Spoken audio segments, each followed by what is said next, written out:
देखिए, भारत जो है वो आज से नहीं है, बहुत सालों से तैयारी हो रही है कि अपना जो डिफेंस होना चाहिए बहुत स्ट्रांग होना चाहिए।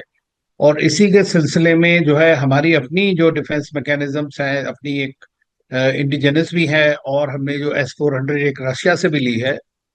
उसका भी इस वक्त एक्शन में दिख रहा है, जहां तक रिपोर्ट्स आई हैं जितनी भी। तो मैं समझता हूं कि हमारा जो एयर डिफेंस सिस्टम है वो काफी स्ट्रांग है। और उसके अलावा हमारे ऑफेंसिव जो कैपेबिलिटीज हैं वो भी बहुत स्ट्रांग है। और वो हमने देखा कि जिस तरह से हमारे जो अटैक हमारी जो फोर्सेस ने स्ट्रक्चर के जो टेरर स्ट्रक्चर पाकिस्तान में 9 जगहों पे किया, प्रिसाइजली किया, जिसमें कि कोई भी सिविलियन आदमी जिनका कोई लेना देना नहीं है उनको बचाया जाए, मिलिट्री इंस्टॉलेशंस पे ना किया जाए।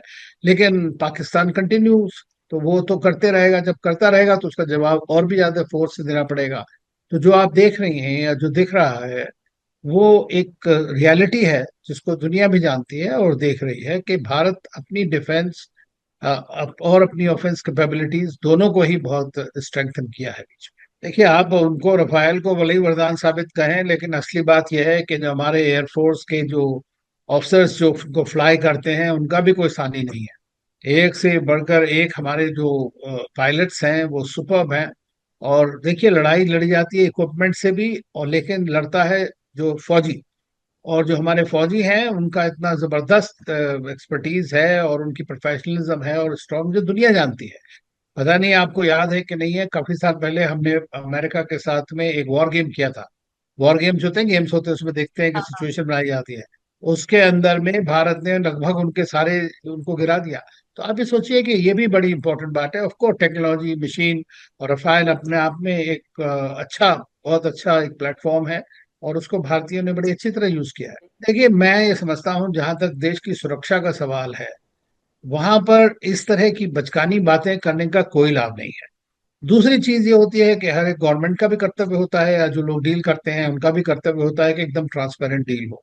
लेकिन जितना जल्दी जब आपको ऑफ द शेल्फ लेने पड़ते हैं सिक्योरिटी की वजह से चीजें, तो कई बार वो चीजें सस्ती नहीं होती हैं। लेकिन भारत ने टेक्नोलॉजी ट्रांसफर और 50 तरह की अजब जो हमारी जो अलग अपने देश में मेक इन इंडिया और इस तरह की बातें हैं।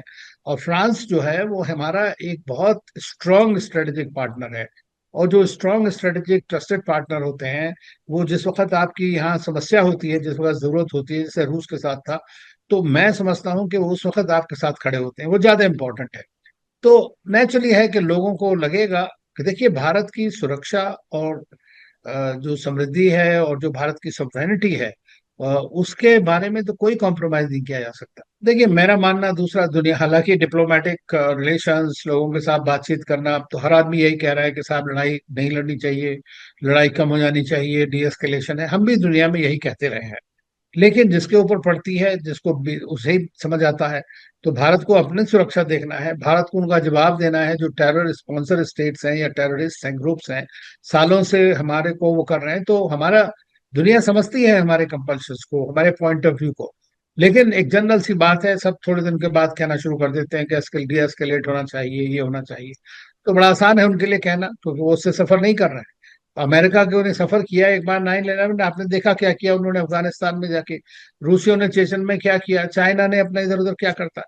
तो जब सब दूसरा, हर एक देश के लिए अलग अलग डेफिनेशन थोड़ी ना होगी टेररिज्म के लिए।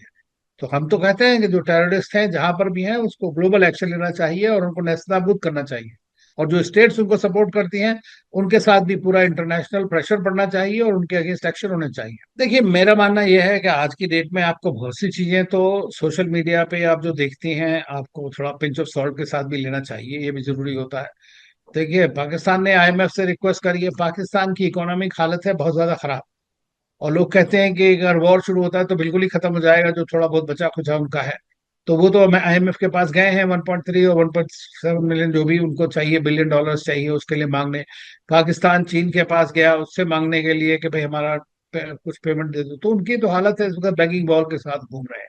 तो एक तरह से ये जो ट्वीट है, मैं नहीं जानता सच है गलत है क्या है, लेकिन ये ट्वीट वहां की मनस्थिति को और रियल जो वहां सिचुएशन है उसको बड़ी अच्छी तरह से दर्शाता है। वो नहीं, 3-4 फ्रंट पे लड़ रहा है।